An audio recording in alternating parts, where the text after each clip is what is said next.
नमस्कार दोस्तों, मेरा नाम है शहज़ाद और मेरे यूट्यूब चैनल पे आपका बहुत स्वागत है। मैं कल का एनालिसिस आपको बताने वाला हूँ कि कल की मार्केट में जो गोल्ड का जो प्राइस है उसने कैसा मूव किया और उसके मूव करने के पीछे के रीज़न क्या थे, और इस हफ्ते में मतलब आज या फिर कल या फिर परसों मार्केट किस तरफ मूव करने वाला है। पहली चीज़ ये हो गई, और दूसरी मैं आपको ये समझाने की कोशिश करूँगा कि प्राइस एक्शन काम कैसे करता है। तो चलिए शुरू करते हैं। सबसे पहले हम देखेंगे, अगर मैं डेली टाइम फ्रेम पे जाऊं तो पिछला दिन यानी कि कल का मंडे का दिन, मंडे के दिन में आप देखेंगे तो ये एक ग्रीन कैंडल बनी है और ग्रीन कैंडल बनने के बाद में अगर हम वॉल्यूम को देखें तो वॉल्यूम भी ऐसा है कि मार्केट में जो ग्रीन कैंडल बनी है उसको वैलिड मानता है।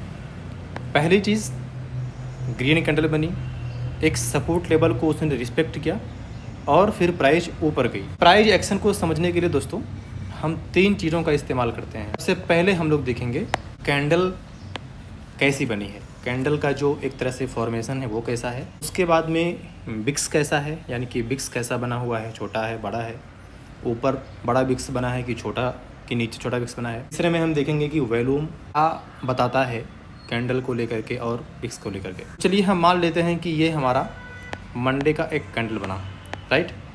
उसके बाद में ये हमारा वॉल्यूम है, वॉल्यूम को हम मान लेते हैं एक एवरेज वॉल्यूम है।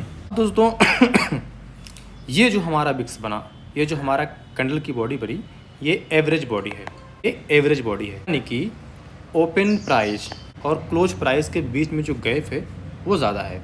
इसका मतलब ये हुआ कि इस कैंडल में जो डिमांड है वो सप्लाई से ज़्यादा है। सबसे पहली चीज़, जो डिमांड है वो सप्लाई से ज़्यादा है, यानी कि प्राइस एक्शन ने हमको सबसे पहले ये बता दिया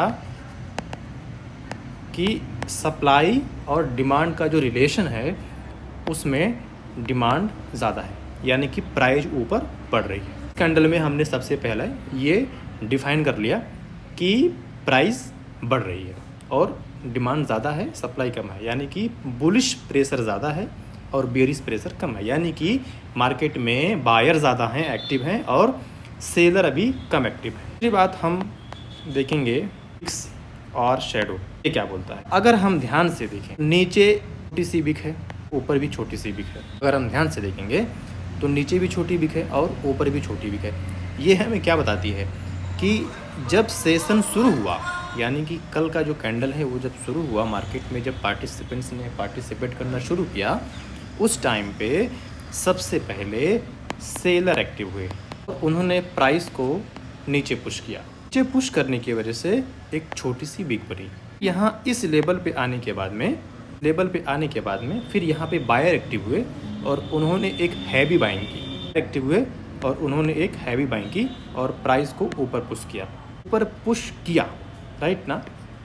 ऊपर पुश करने से पहले एक बात यहाँ पे और आप ध्यान देंगे कि प्राइस को एक लेवल तक लेकर के गए, वहाँ पे फिर से सेलर एक्टिव हुए और सेलर एक्टिव होने की वजह से फिर प्राइस को थोड़ा सा नीचे पुश किया और फिर वहाँ पे कैंडल हमारी क्लोज हो गई, जिसकी वजह से ये ऊपर का छोटा बिग बना, राइट। तो बिक्स ने हमें ये बताया कि मार्केट में ट्रांजैक्शंस तो हुए हैं, बायर्स और सेलर्स के बीच में जो ट्रांजैक्शंस तो हुए हैं, बट वो ट्रांजैक्शंस एक तरफा हुए हैं, यानी कि बायर्स ने अपनी पोजीशंस को लिया है और सेलर्स लगभग 70 to 80% मार्केट से बाहर थे। बिग हमें बता दी चीज़। हम अगर हमें देखना होगा तो हम देखेंगे इस वॉल्यूम को, हम देखेंगे कि वॉल्यूम क्या कह रही है मार्केट में। हम देखेंगे मार्केट में वॉल्यूम क्या कह रही है। हम देखें यहाँ पे, आप देखिए थोड़ा सा अपना वॉल्यूम, और वॉल्यूम भी हमारा एवरेज है, देख सकते हैं वॉल्यूम हमारा एवरेज है। वॉल्यूम हमें क्या बताता है, हमें ये बताने की कोशिश करता है कि वॉल्यूम यानी कि प्राइस में जो ट्रांजैक्शंस हुए हैं, ट्रांजैक्शंस जो बिग प्लेयर हैं, जो स्मॉल प्लेयर हैं, यानी कि जो रिटेल प्लेयर हैं, वो दोनों शामिल हैं। कि वॉल्यूम बना है, ये एवरेज बना हुआ है, क्योंकि जब तक बिग प्लेयर मार्केट में शामिल नहीं होंगे तब तक वॉल्यूम आगे बढ़ ही नहीं पाएगा। यानी कि वॉल्यूम का जो वॉल्यूम बार की जो लेंथ है वो ज़्यादा बड़ी नहीं हो सकती जब तक कि मार्केट में बिग प्लेयर शामिल ना हो। तो इस कैंडल को हमने देखा और ये वॉल्यूम उसको वैलिड मानता है बिकॉज वॉल्यूम बार भी बढ़ा हुआ है और ये इंडिकेट करता है कि मार्केट में ट्रांजैक्शंस ज़्यादा हुए हैं। चीज़ देखेंगे कि वॉल्यूम ने जो इफ़ोर्ट डाला है रिजल्ट भी मिला है कि नहीं मिला है।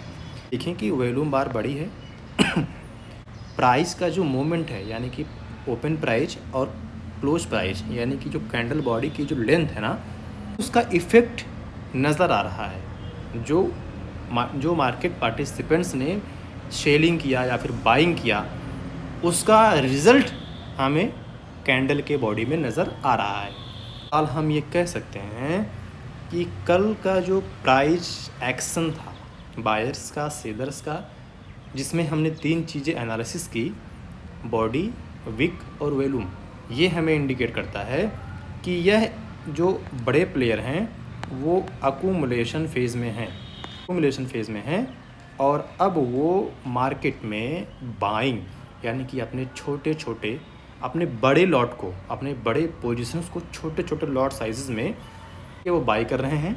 और यहाँ से मार्केट जब ये अकुमुलेशन फेज़ जब ये कंप्लीट हो जाएगा तो फिर मार्केट यहाँ से बूम करके ऊपर जा सकती है। लगता है कि बिग प्लेयर अभी अकुमुलेशन फेज़ में है, अभी वो अपने वेयर हाउसेस को भर रहे हैं और जैसे ही ये भर जाएंगे तो फिर मार्केट यहाँ से बूम करेगी। और मे भी मार्केट का जो मेरा एनालिसिस है वो कल के प्राइस एक्शन के ऊपर में था। कोई क्वेश्चंस हो तो आप पूछ सकते हैं। और फाइनली मैं लास्ट में आपसे एक क्वेश्चन पूछना चाहूँगा, लगता है कि कल का प्राइस एक्शन के बारे में और क्या हो सकता है। बनी रहिए हमारे साथ, चैनल को सब्सक्राइब कीजिए। आपका बहुत बहुत शुक्रिया, थैंक यू।